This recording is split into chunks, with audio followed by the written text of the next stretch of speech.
move to our next speaker. Carol Ritter comes from Dickenson, Peatman, and Fogarty.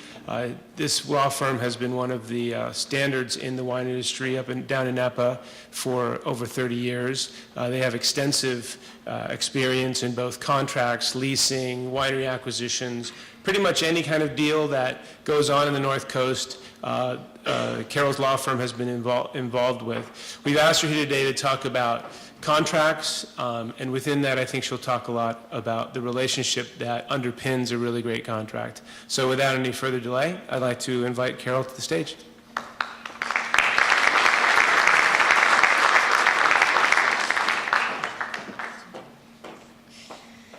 Hi. So I thought I was going to be last and have to close off the day talking about grape contracts. I'm really excited. I got pushed up, so I don't have to bore you at the end of your day when you're looking to go. But I have a PowerPoint. Is that going to be available to? Great. Thank you. So I work for DP&F, and I work in the real property and business departments, and I also do AVA work, forming new AVAs, opposing AVAs, adjusting boundaries for AVAs. About 95% of my customers or my clients are vineyard and winery owners, or vineyard or winery owners, or other wine businesses, importers, and suppliers. But the bulk of what I do is fundamental nuts and bolts contracting for wine businesses and transactions. And in looking at the work that I do, I think one of the most fundamental contracts that I deal with on a regular basis are grape purchase agreements. I mean, they're fundamental to almost every business model that you have in the wine industry, and they're complicated, or they should be complicated, or they should be easy, depending on your relationship. When I first came to Napa, I worked with my boss at the time, and we co-authored an article called Grape Purchase Agreements, Why a Handshake Deal May Not Simplify Your Business. And the thesis was there are a lot of people out there who are still buying and selling grapes on a handshake, and that leaves a lot of questions up in the air when that relationship turns south. My perspective now, 6 years later, is a little bit different than what it was when I first got here. I still think that a written grape purchase agreement is critical to the success of your business, particularly when you're trying to execute on your business plan. But I also think that the handshake and the relationship is probably the most important aspect of it. And hopefully what you end up with is a written agreement that sits in your drawer and you never have to look at it because you have a strong relationship between grower and winery, and you work out your problems as they arise, if they arise. So principle number one is that when you're talking about grape purchase agreements, as you all know, you're trying to contract around Mother Nature. And Napa Valley Vintners has put together a really great summary, which I've included in these handouts, that just talks about the variety of the various harvests for a pretty long history. I think it goes back to the 90s. And what you'll see, and what you already know, it's intuitive, is that every year you're faced with, different concerns and issues. 2012, 2013 were bumper crops, and a lot of wineries didn't have enough tank storage, so grapes sat out in the vineyard longer than would have been expected because no one had a place to put the grapes and turn them into wine. And people had to deal with it. They had to figure it out. And one of the things that I learned, one of the very few practical things I learned in law school, most of it was kind of a waste of time, was that a bad contract can either have too much detail or too little detail. If you try to contract for every possible scenario that Mother Nature can throw your way over a given harvest, your contract will be 30 pages long, totally unwieldy, and probably not worth the paper that it's written on. On the other hand, if you have a grape contract that is so simple that you don't deal with, well, what do we do when you've contracted for this block and we do have excess tonnage? When am I going to know that I, as a grower, have to figure out what to do with that tonnage?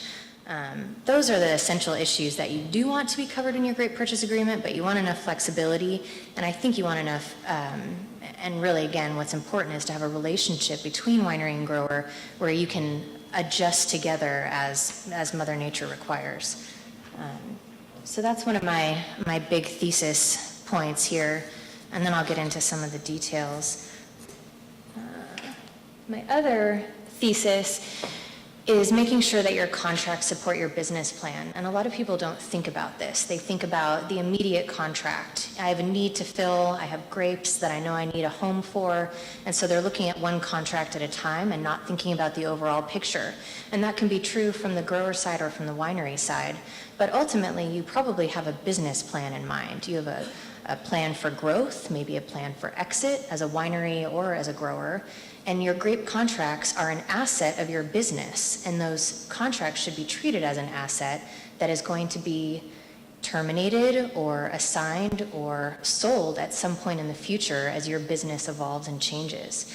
And this is one of the issues that I think where my education on this subject has grown the most, and that's in the context of the sale of a winery business or a grape growing business, where if you have uniform contracts that allow assignability, free assignability, and you have a plan for your future, then the cost of that transaction can reduce greatly to the benefit of the buyer and the seller.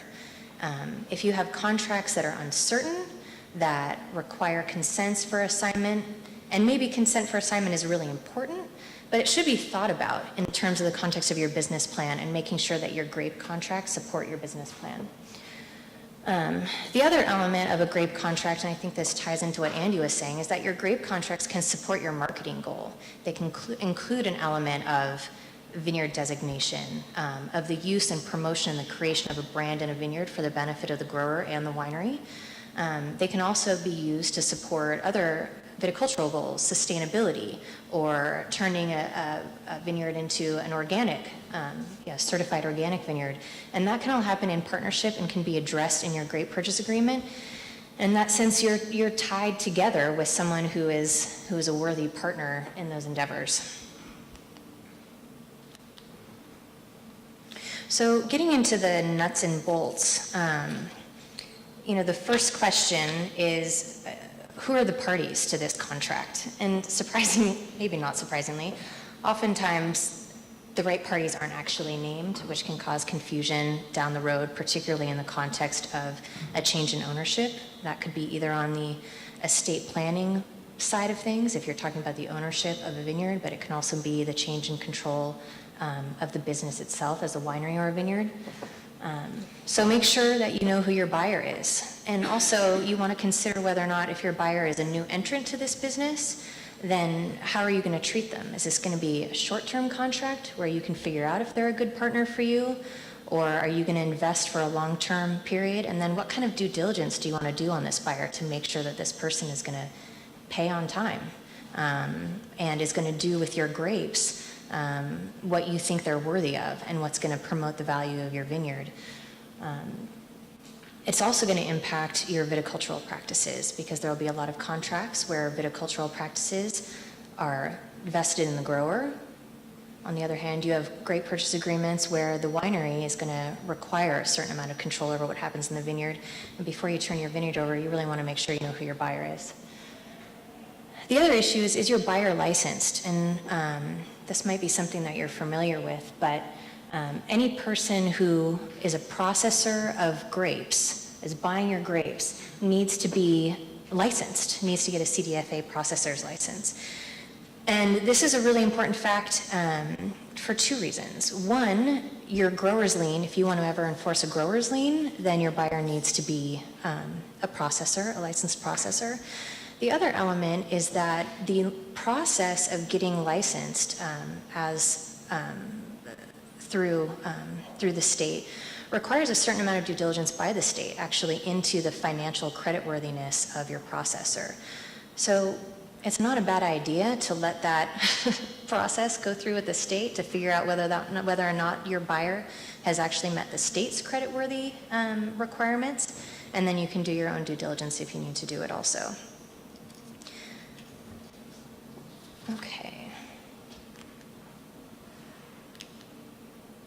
Okay. So the second big provision of your grape purchase agreement, once you get past who the parties are, is what's the term of your contract? How long are you going to be contracting with this person? And without question, the contract term that most likely results in disputes, in my experience, is how the term provision is drafted. The most common constructions are evergreen provisions, which are used in a lot of our contracts, our grape contracts, or fixed terms. But the way that an evergreen, quote unquote, evergreen term is drafted is often not correct. So I put up two examples that resulted in big problems for transactions. So this is a what not to do, which will be followed up by what to do. So if you take a look at the first example, we have a long fixed term, and then if it's terminated in that long fixed term, 1990 to 2000, the term actually ends in 2005. But if it continues past, then this term rolls over for 5 years on a rolling 5-year basis, unless terminated prior to December 1 of the year prior to each successive 5-year period, which is a very convoluted way of talking about what the term of a contract is. But what we ended up with was a dispute where buyer said that this is essentially a rolling 5-year term. So every year you add on 1 more year, so you have a constant 5-year term that rolls and rolls and rolls. And anytime a termination notice is provided, you have depending on when the notice is provided, 4 or 5 years to roll out this relationship. This was particularly important here because this winery had marketed and developed a vineyard designate based on this vineyard. And this vineyard designate was the high tier of their program. It was essential to their sales, and they'd invested a lot of money in the marketing and promotion of this vineyard designate. So they needed a 5-year exit plan where they would keep getting grapes, and then they could figure out what they're going to do next, how they're going to fill that big gap in their production. The grower, on the other hand, read this as 5-year period followed by 5-year period. So if you terminated at the end of a 5-year period, you were done. This contract you were cut out at your knees, and you're over. See you later. You can sell whatever you have left in inventory, and we're going on our own separate way. And we're going to sell our wonderful grapes with this great vineyard designate to somebody else now, who's now going to be potentially sitting on the shelf next to yours, depending on what you have in inventory. So this is an example of what not to do. The second example here, by the way, I didn't write either of these contracts, is an initial term, a couple of years, 12 and 13, winery and grower meet in good faith and negotiate an extension with regard to tonnage and price. And then the last sentence, notwithstanding, should April 1 pass, without intentions, you're bound for another 2 years. I really don't know what it means to have something pass without intentions, but what ended up happening is that winery and grower didn't agree. And in fact, grower decided to sell their business, and grower's purchaser did not want this contract because grower's purchaser was buying this vineyard for their own program. But winery and grower in this contract hadn't met, they hadn't agreed. So by the terms of this contract, if they don't have agreement, it kicks over another 2 years. And for the grower, that costs money to try and figure out how to get out of this agreement. One thing that's important to remember as a grower, it's arguable whether or not grape purchase agreements actually run with the land the way a lease would or another encumbrance on title. But it's not arguable that the obligation of the grower will extend whether or not the grower owns that land or not. So what that could mean conceivably is a grower could sell their land, and they would still be obligated under the terms of that contract to provide the grapes under the grape purchase agreement, even if they don't own the land anymore. So in the process of selling a vineyard, it's important to consider how you're going to get out of these contracts if you ever need to, assuming that you have a buyer someday that doesn't want to inherit them. And you're not always going to know who your buyer is. There's not going to be a perfect solution.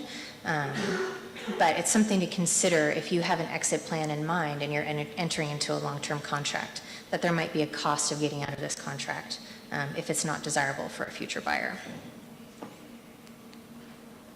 So these are examples of good language, and you'll notice that the evergreen language, it's long and cumbersome, but what it provides are examples of exactly how this rolls out. If you give a termination notice in this period, these are exactly the number of harvests that you're going to continue to be obligated, and I highly recommend, if you use evergreen provisions in your contracts, include examples so you take out the ambiguity and the uncertainty in how that evergreen provision is actually going to extend and continue over time, and what termination will bring. Because again, your contract, back to an earlier theme, is a partnership. You want some flexibility.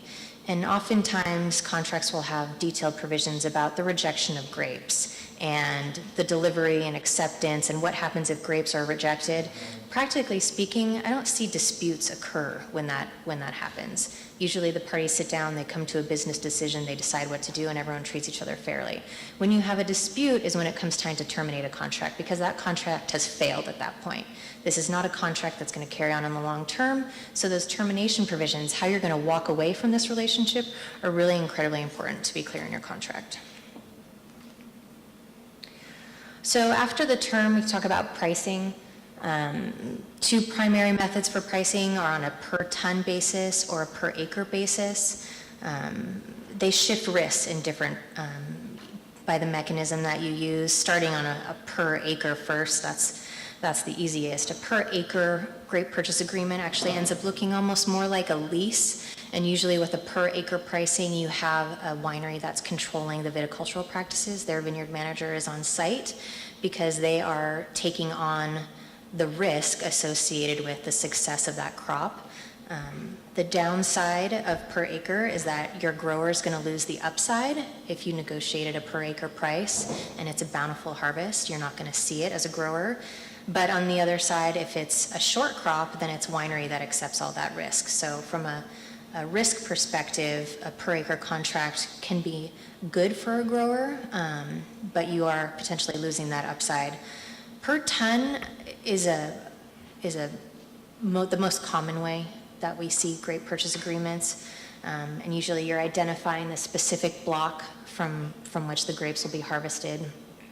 But you want to think about more than my contract is for this contract, you have the right to purchase 8 tons from this block, because what happens to the excess? Usually I recommend at some point when you get a better idea as a grower what actually is going to come out of that block, that you come to an agreement about an option to purchase that excess, so grower has an opportunity to figure out what to do with those grapes and they don't get stuck holding, a ton and a half at the end of the harvest, or letting it just sit on the vine and go to waste. The other question is, what happens to a minimum yield? If you have an estimated 8-ton contract and across your vineyard you're short, how does that get distributed pro rata? Are all of your contracting buyers treated the same? Does anyone get priority? And then this is just an example of a table that you could use in your contracts to identify what actually is being bought and sold. Your varietal, block, clone, rootstock, estimated tons, sorry for the typo, that should be estimated, not estimates. Estimated tons per acre. And then you can also go on to talk specifically about grape quality, and that can be discussed or agreed upon in terms of Brix acid, pH, and then also the traditional provisions about the percentage of defects or a material other than grapes that you might find in your contract.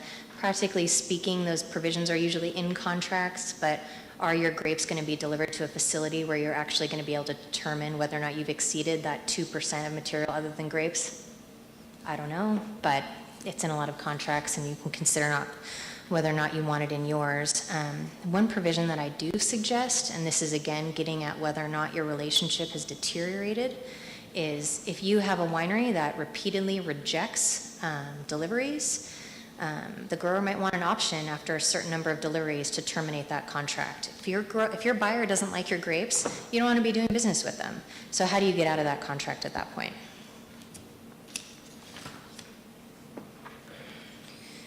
Going back to pricing, this is, of course, the map from the Grape Crush report. In your handouts, I also provided a couple of examples of Table 8 and Table 10 pricing. Lake County is District 2, I'm sure you all know. Napa's 4, Sonoma's 3, and Mendocino's 1. So in the handouts I provided you, I gave examples of looking at Table 8 and Table 10 pricing. The Table 8 pricing is used for percentile pricing. So the Table 8, and both of these tables, if you aren't looking at them regularly, and I'm sure most of you are, but there's just a tremendous amount of information. The Table 10 pricing is how Andy was able to chart the change of Cabernet pricing over time compared to the different districts. Table 8 pricing gives you each sale per varietal in your district. So the pages that I gave you are just the beginning of the whites from Lake County. I highlighted Sauvignon Blanc for the purposes of calculating out a percentile pricing, but what that shows you is every transaction, every weigh tag for Sauvignon Blanc that was harvested in this district, and the pricing, the tonnage on that weigh tag, and then the pricing on that weigh tag. So you get the total tons harvested per varietal, and then the average dollar price, but you can also use this table for percentile. So if you want to price your grapes as the 90th percentile, I'm growing the 90th percentile of Sauvignon Blanc in this county, then you take 10% of the total, and then you add up until you get to the first price where you exceed that 10%. So obviously 10% of 9836 is 983. Add up from the bottom at $1,200, you get to just over $1,000, and $1,200 is your 90th percentile pricing. The other option is to use median pricing, which is Table 10, and I just pulled out a couple pages here. This actually is the red grape and the wine grape summary for, this only shows districts 1 through 10, but again, 2 is Lake, 1 is Mendocino, 3 is Sonoma, 4 is Napa, and I highlighted just a few, going back to Cab on page 2, you can look across and see again, that disparity in the Napa pricing compared to Mendocino, Sonoma, and Lake. But you can see this again is a really interesting table because it shows, and if you read it in conjunction with Table 8, you'll see that there are a lot of other interesting varietals that pop up in Lake County. And it's probably a few of these are single vineyards, a couple of weigh tags from a single vineyard, so you can see what's going on in your neighbor's vineyard here probably. But it's an interesting survey of what's going on in your county and what prices people are getting. And oftentimes there are some choice varietals that people have entered into some pretty good contracts because there are some interesting winemakers out there who are really starting to look at Lake County and not just for the Cab and the Sauvignon Blanc, but looking to see what else is going on up here and trying out some lesser known varietals and getting some pretty good press for it. So the Berry Hill Act, this is something to keep in mind, particularly also if you're using bottle pricing. The Berry Hill Act is the act that essentially allows the grape crush report to be provided, and what it says is that you have to be able to determine the price that's going to be paid for your grapes before January 10 following the harvest. So if you enter into a grape purchase agreement and you want to be paid based upon the price of the bottle of wine that actually holds those grapes, you're going to be violating Berry Hill because you're not going to know the price of that wine until it's released in the market, a year or 3 or 4 years after those grapes are actually harvested. So if you do bottle pricing, you have to go historic in order to not violate Berry Hill. And the reason you don't want to violate Berry Hill is because it can render a contract unenforceable. And that's not a good place to be when you have to enforce a contract and you've blown it because you didn't adhere to that when you were establishing your grape pricing. Mechanics on payment, because this is, again, probably one of the most important elements.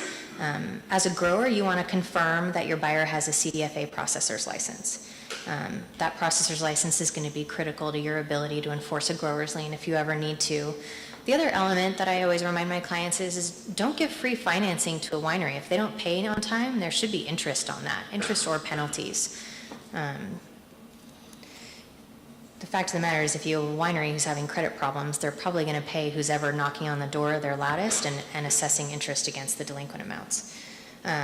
Never waive a producer's lien right in a contract. There are wineries who will ask growers to waive those rights. Don't do that. There's no reason to do it. And the other thing that a grower can do is also establish security through a UCC1. And I'll tell you why that can be important. So your producer's lien or your grower's lien, and that was the other handout that I provided, is actually the code provisions for the producer's lien, and incorporated in that are some references to cases. You probably won't read it, but the Fraser-Nutt case you'll see appear a lot, and the Fraser-Nutt case is a great friend to growers because what it said is that a grower's lien is automatically attaches to your grapes, and it even takes priority over the security interest held by a secured lender. So you're in front of the banks as far as collecting on the payment obligation of your grapes if it ever came to that. So a grower's lien is a powerful tool. You don't want to waive it. It's an automatic lien. People often call up and say, I want to establish my grower's lien. I want to file something. You don't have to. It's there. It's there by code. It's there by law. No filings are required to perfect it. And again, that lien is superior to other liens, even secured liens. But there's shortcomings to the grower's lien, which is why UCC1 can be valuable. It doesn't follow the wine once the wine is sold. So once that wine is in the market, your grower's lien disappears. Two, your grower's lien can also be lost or at least compromised when wine is blended, and most of your grapes are going to end up being blended, at least in some percentage, with somebody else's grapes. So that makes it a lot harder in order to tie your lien rights to a wine that's been blended. And it also requires filing a lawsuit to enforce and obtain an injunction to stop someone from blending that wine or to stop them from selling that wine until your payment obligations can be satisfied. That's why a UCC1 can be important. It can be another mechanism where a grower establishes a security interest in the grapes that go into the wine. Even if you don't do it, it's a good idea to have that right in your contract. So if you start to sense that something's gone awry, have the right to file it in your contract. You can file it without the signature of the winery. And again, the grower's lien only applies to if your producer has a producer's license. So on my contracts up front, I make a winery input their producer's lien number so you have confirmation that they have one. So this is a detailed slide, and I'm not going to go through all of it, but it attempts to show you all of the various inputs and issues that you can consider when you're evaluating your grape purchase agreement. So first, and actually buyers should be on here too, as I mentioned before. If you have a buyer who's a new relationship, a new entrant to this business, you want to decide whether or not you want an opportunity to evaluate how long you want to do business with that person and how much control you might want to give them over your viticultural practices. But then going to term, spot market contracts, multi-year, look-see, I call a look-see that first year opportunity where you might have an option to extend into the future after you test the waters of that relationship, your evergreen provisions, and all of the term is going to impact price and price adjustments, whether you're looking at a per acre agreement, a per ton agreement, a fixed price, a formula or bottle pricing, which again can be a really useful tool, but you have to make sure you watch out for Berry Hill. Other forms of pricing adjustments, sometimes people adjust based on CPI. I don't particularly think that that's the best way to judge the changes in grape pricing, but it's been used. Pricing penalties, this is another item to consider. I mean, if your winemaker fails in their job of taking the grapes that you've grown and creating a quality product, there can be an opportunity to penalize them with pricing in the future. But again, you want to think about the long-term ramifications. That might sound like a great idea, but if they're failing in making wine, then they're probably going to fail in paying you at some point too. Again, the third-party index, so using a CPI. And then talking about quality, whether or not you're going to give all of the production of that vineyard, whether you're going to have specific quantities, whether they're going to be, again, price penalties if yields are too high or too low.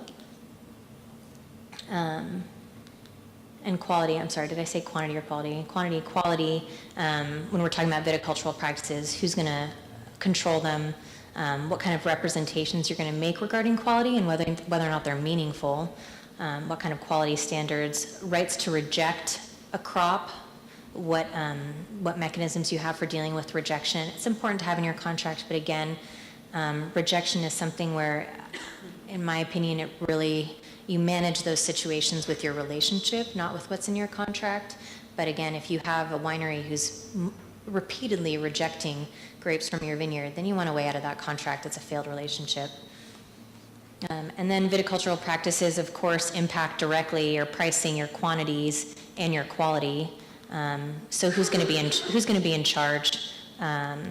Grower and winery, whether or not you're going to have a farming plan that's agreed to in your grape purchase agreement. What kind of input? Who decides when you're going to pick? That's a really important issue. As Andy said, timing is critical when you're talking about grape contracting and harvest. One of the other mechanisms that I often put in my contract is that if winery says, no, let that fruit hang out there a little bit longer, and grower says, no, it's ready, let's get it out of here, and by the way, there's a storm coming. If winery decides to go against your directive or your opinion on that, then they need to be held responsible for the consequences. They need to pay you. If they want to take on that risk, then they should pay for it, if they're wrong. Okay, so the element of adding value to your contract and adding value to your vineyard, one way you can do it is through estate bottling, and then I'm also going to talk about vineyard designation. Estate bottling, a lot of people think that you can't estate bottle unless you own the property. That's actually not true. You can use an estate bottled label as long as you have control over the viticultural practices, and you can actually establish the control required by law if you have a long-term grape purchase agreement that gives the winery control over viticultural practices. And there's going to be value to the winery. If they get to call it a state bottle, there's going to be value, and that's value that you want to consider when you're pricing out your contract. Marketing and brand building opportunities. So again, the vineyard designation, and I think this is an important part to consider about whether it's going to be an element of your contract, whether this is a partnership. There's opportunity for both parties to win. On one side, you can have an already established valuable vineyard designation that you're giving a winery an opportunity to use, and then you can consider whether or not there should also be a licensing agreement as a part of that, where you get licensing fees or royalties, which would be a way to pull you out of Berry Hill and tie it directly to how that vineyard designation is used on the label. If you have a new venture, a new partner, the other question is whether or not you want to establish that vineyard designation, that trademark together, whether it's joint property, that will then, if your partnership ever disappears, will go away, but in the meantime, you have the opportunity to maximize that value together, or whether it's going to be property of the grower. There are some wineries who might want it to be their property. I would advise against that. But this is, again, a way that grower or winery can leverage their reputations and the reputation of their vineyard to help improve the value of the wine and the value of the grapes. It's just a general provision about the promotional use of names. It's a good idea if you want to advertise your vineyard as the vineyard that produces the grapes that go into so-and-so's wine, have it in your contract that you're allowed to do that. And I sped through this, so. But essentially, the bottom line is your grape contracts are diverse.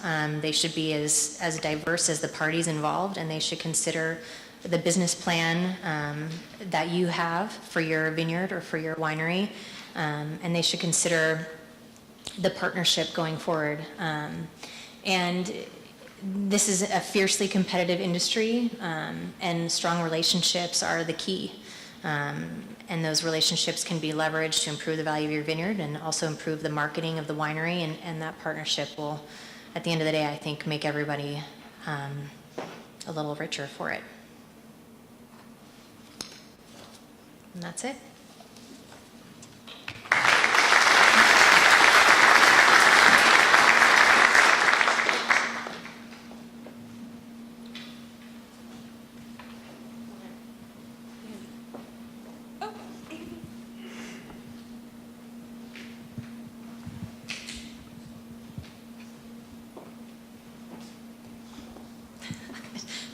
seems like a long time to wait for you to ask a question when you're in front of me. First of all, I would say that great presentation. I thought that was very thorough and something all of us should learn and know very well. I want to comment just on your grape pricing schemes per ton or per acre. In better grapes, what we find most effective is that the pricing, where the contract reads is the tonnage per acre. In other words, you are assigned a certain amount of rows and you estimate the tonnage. But the pricing is per ton, so that the price per ton applies to the actual tonnage actually produced. So that the grower doesn't get left with fruit, and the winery, if it puts a great burden on the estimating of the tons. But the price per ton is the same if you get 4 tons or you get 6 tons. Right, yeah, so then it's really a combination. Essentially, you have a designated area that this is your part of the vineyard. When you want to come see how things are going, you can look at rows 100 through 110. It's yours. We can discuss how much fruit you want to drop, but you're going to be paid on the tonnage. And then again, the question is, where's the viticultural control? Because you want to make sure that your winery doesn't decide that fruit stays out so long that it's desiccated, and now you've lost a lot of weight, you've lost your per tonnage. But usually still there will be a maximum minimum, so expectations are set. But that is but sometimes, and I do think that that's the best way to do it, and that is the most common way to do it.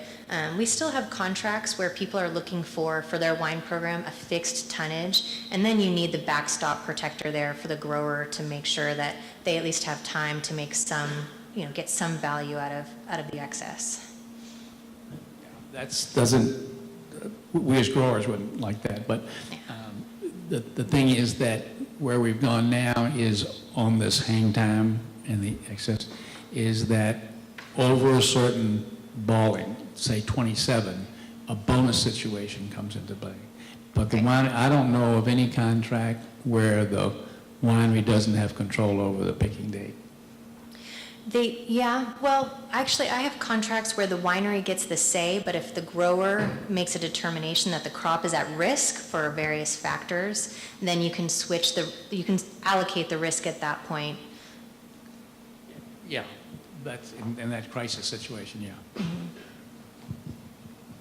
Because another interesting point, too, in thinking about it this year with everyone running out to get crop insurance, is the growers have crop insurance. So if you have a full failure, or for whatever percentage that you're insured for, then there's some relief there. But the corollary isn't true. At that point, what you usually have is a force majeure provision under your grape contract, and so grower doesn't have to deliver, grower can't deliver, and then, winery is without. Yeah, but crop insurance really doesn't work for $10,000 ton grapes. Not unless you want to pay a really high deductible for it, yes.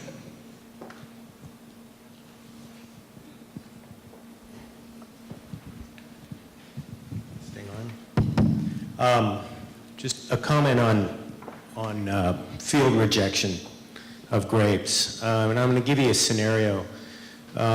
You're the grower, I'm the winery, and we've been doing business on a yearly basis, like year-to-year contracts for the past 2 or 3 years.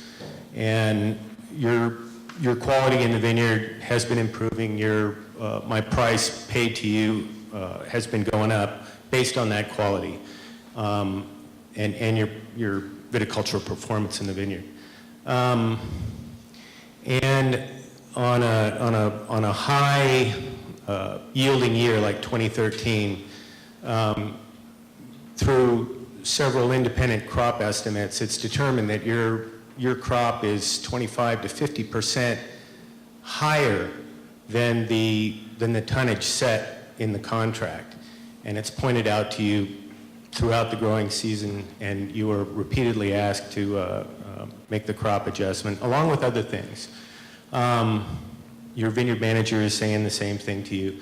And you as a grower, for whatever reason, you're getting greedy, and you decide that you are not going to do the things that the winery is asking.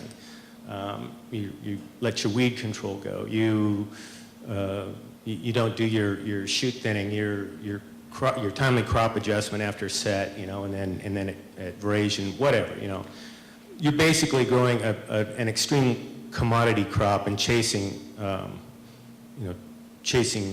very high yield. And the winery finally says, the heck with it. If you don't make the adjustment by a certain date, we're going to reject. And you continue to stall, and so the rejection occurs. Now, in the contract that you have with the winery, it's a simple one-page contract with very broadly worded QC parameters on crop and wine quality. Who's in the right? What sort of rights does the grower have? What sort of rights does the winery have as far as this rejection scenario? Well, the first place you have to go is to your contract. What does it say about viticultural control, viticultural practices? Does the winery have the right to say that I get to choose when you're cropped, when the soil is amended, or what have you? And the contract can be detailed on. So presuming you don't have that detail in the contract, then you can look at your specific quality provisions. Are you supposed to meet a certain level of bricks or pH? And that's an easy thing to determine whether you've satisfied that requirement. If you haven't, then winery can reject. If you don't have any of those elements, then you have to look to the standard of practice, the course of practice in the contracting relationship, and try and fill in the terms with what you've done in the past. And I should add one more item. If you have a contract that says that grower is going to produce grapes consistent with the best practices for premium wines coming from Lake County, you could have a catch-all phrase like that, but when you come to custom and practice or a phrase like that, you have to figure out what that is, and the cost of figuring out what it is really means litigation, or at least mediation, which is going to be a lot of time and a lot of money and lawyers. So the course of conduct is really essentially trying to establish an oral agreement from the evidence that you have. Now, you would have that based on the previous crops, the previous harvest, your own, as a winery, your records for, how that wine has come in terms of bricks and acid and everything. I'm sure you do all of your testing to see what it is before you start making your wine. So in that sense, once you establish that, then I say winery is in the right, but there's just a business cost of trying to establish that. And even if you have a standard, and in Napa County, we have a lot of contracts that say, grower will produce consistent with ultra premium vineyards in Napa Valley. Well, that's great, but if you get into a situation where you have to decide what is ultra premium, who are you going to call? Some of the best vineyard management companies? Probably. Then you get their opinion, and then the other side's going to find somebody else to contradict it. So you end up in a situation where you just really don't want to be at the end of the day, even if you're correct as a winery.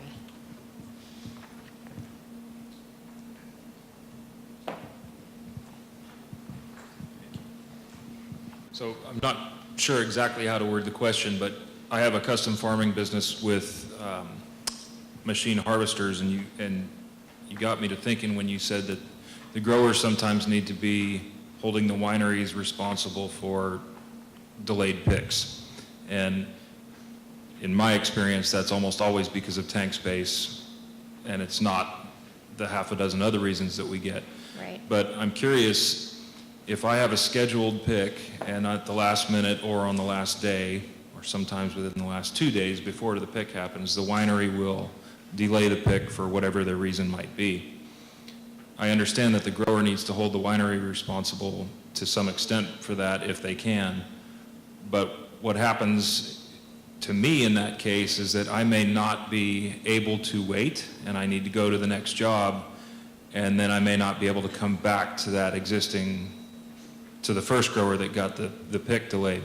Right. Should I be trying to negotiate some type of a basic deal or contract with the winery that's buying the grapes as well, or should I be just working with the grower to come up with you have to understand if this is delayed, I may or may not still be available for you?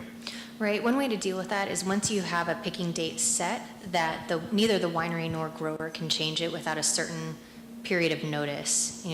Although it's a narrow period of notice because you don't know that long in advance when you're going to pick, so you really don't have a lot of flexibility in that window. But if the winery decides, you can't bring it in, I have to delay you, then the risk then shifts onto winery. If you can't get out there, if you can't schedule a pick, you shouldn't be obligated to find at the last minute another crew to come out to do, to harvest 2 blocks at once when you have enough, when you only have a workforce to do 1. Not to mention where you're going to find that workforce 24 hours in advance. But then the risk, it's really not that there's a penalty, it's just a shifting of risk. And maybe nothing happens. Maybe nothing happens in the interim between those 3 days. But if winery says delay the pick and it means that, acid shifts or brick shift and suddenly you're out of your parameters, then that should be the risk they're assuming by making the last minute change. Did that answer your question? I think so. So I do need to be speaking with the winery along with the grower. Not. Well, you want that in your grower and I contract. You want that in your contract. Right now, your contract probably doesn't say you have the right to do that. Correct. Got it. Thank you. Yeah. Any other questions? Okay. Please join me in thanking Carol.